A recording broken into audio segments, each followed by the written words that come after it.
Magandang araw mga ka-aerial defense, may ibabahagi na naman ako sa inyo. Dahil ngayong araw na ito ay may pag-uusapan tayo tungkol sa depensa, base militar ng Pilipinas sa West Philippine Sea inaangkin ng China, pero bago tayo magpatuloy huwag mo muna kalimutan mag-like, share and subscribe. Manatiling nakatutok sa aming channel para updated ka sa balitang militar at West Philippine Sea. Tinutulan ng Pilipinas ang claim ng Chinese Embassy sa Pag-asa Island at Pag-asa Case at sa mga aktibidad ng mga autoridad ng Pilipinas sa lugar. Sa isang statement mula sa opisina ni Department of Foreign Affairs spokesperson Maria Teresa Daza, binigyang diin ng DFA ang jurisdiksyon ng Pilipinas sa Kalayaan Island Group o KIG sa pinagtatalunang karagatan. Iginiit nito na ang KIG ay isang mahalagang parte ng Pilipinas kung saan may matagal na itong soberanya at jurisdiksyon. Inihayag din ng ahensya na malinaw na karapatan ng Pilipinas na magsagawa ng routine maritime operations at scientific research sa nasabing mga karagatan. Wala din aniyang karapatan ang China na tutulan at makialam sa lehitimo at routine activities ng Pilipinas. Saad pa ng DFA na alinsunod sa international law ang mga aktibidad ng Pilipinas sa lugar, partikular na sa 1982 United Nations Convention on the Law of the Sea, 2016 Arbitral Award at 2002 Declaration on the Conduct of Parties on South China Sea. Hinimok din ng Pilipinas ang China na respetuhin ang soberanya at jurisdiksyon ng Pilipinas. Ginawa ng DFA ang naturang pahayag kasunod ng remarks ng tagapagsalita ng Embahada ng China sa Maynila na naninindigan sa indisputable sovereignty ng China sa Spratly Islands at adjacent waters nito.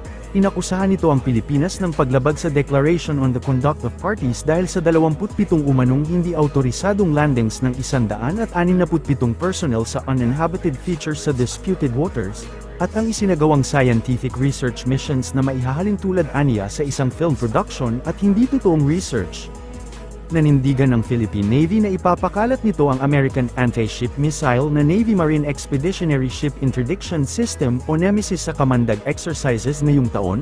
Nagsimula ang mga pagsasanay noong Lunes kasama nila ang Philippine Marine Corps at mga katapat mula sa United States, Japan, Republic of Korea, at United Kingdom, nang tanungin kung ang Navy ay naghihintay ng tugon mula sa China sa pag-deploy ng Nemesis. Iginiit ni Al Coast, tagapagsalita ng Philippine Navy, na walang ibang bansa ang may say tungkol sa deployment ng mga asset, ito man ay sa atin o sa ating mga kaalyado. Nauna nang tinutulan ng China ang paglalagay ng US Mid-Range Capability Typhoon missile sa Pilipinas. Unang ginamit ang missile sa 2024 balikatan exercises sa pagitan ng Pilipinas at Amerika. Nemesis, which is the Navy Marine Expeditionary Ship Interdiction System, is part of Kamandag. It is focused, or its objective is for us to be able to conduct joint operations or combined operations with other Marine Corps or allied nations. It is not aimed towards specific threats or specific issues that are currently happening adjacent to where it is going to be fired. Whether it will be fired or not depends on the actual situation or actual criteria that will be met on the day of the maritime strike demonstration. So, but the objective is to be able to maximize this particular training activity. Kasi we are learning how to use it. Parang ganun, di ba? Yes, exactly. As we have mentioned before, we have already submitted to higher headquarters to include and to the Department of National Defense the list of essential or critical capabilities that the Navy or the AFP intends to have. And this is one of the capabilities that we intend to have. Sir, kasi di ba yung Nemesis lagi sang kinokontest ng China. Yes. So are we expecting another aggressive or reaction on the presence of the Nemesis, lalo na gagamitin natin sa Kamandag exercise? I think the Secretary of National Defense said it best. Walang pakialam kahit sinong bansa when it comes to the deployment of assets, whether it is our own or if it belongs to our allies. So we will continue to deploy or train with our allies if in the objective of enhancing combined operations or to be able to do operations with them in the future. There will be military observers coming from France, the Netherlands, Bahrain, Australia, Thailand, Canada, and Indonesia. More than a dozen international observers will be participating in Kamandag. Ang Nemesis ang pangalawang US missile na nakadeploy sa Pilipinas at ginamit sa 2025 balikatan exercises noong Abril. Hindi tinukoy ni Alcos kung kailan ipapakalat ang Nemesis sa panahon ng mga drills.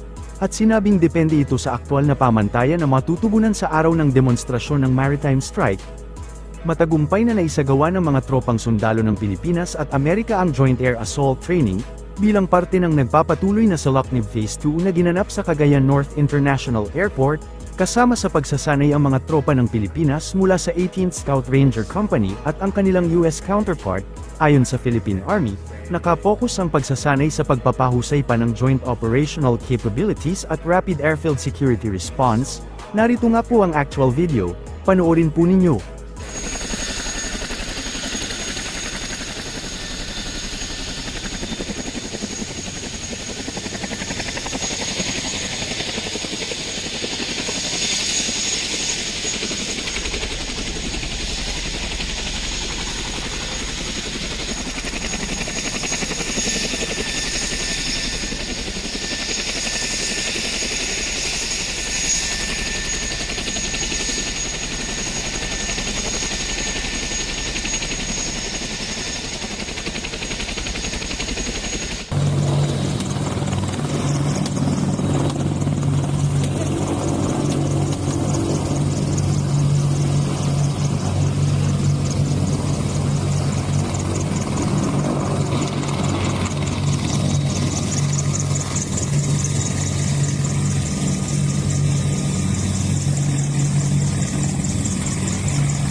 Gamit ang CH-47 at Black Hawk helicopters, isinagawa ng dalawang puwersa ang pagpaplano ng misyon, detalyadong rehearsals at airfield security sa may Calayan Airstrip. Dito, nasubok ang real-time coordination, mabilis na deployment ng mga tropang sundalo, at airfield security protocols.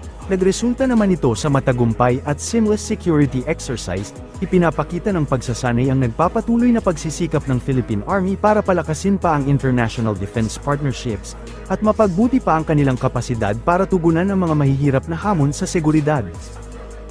Para sa mas madaming update tungkol sa ating depensa, paki-follow at like muna ng aming page na nasa description na ang link.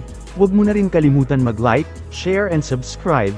Pindutin mo na rin ang bell para updated kayo sa aking mga bagong video. Maraming salamat po.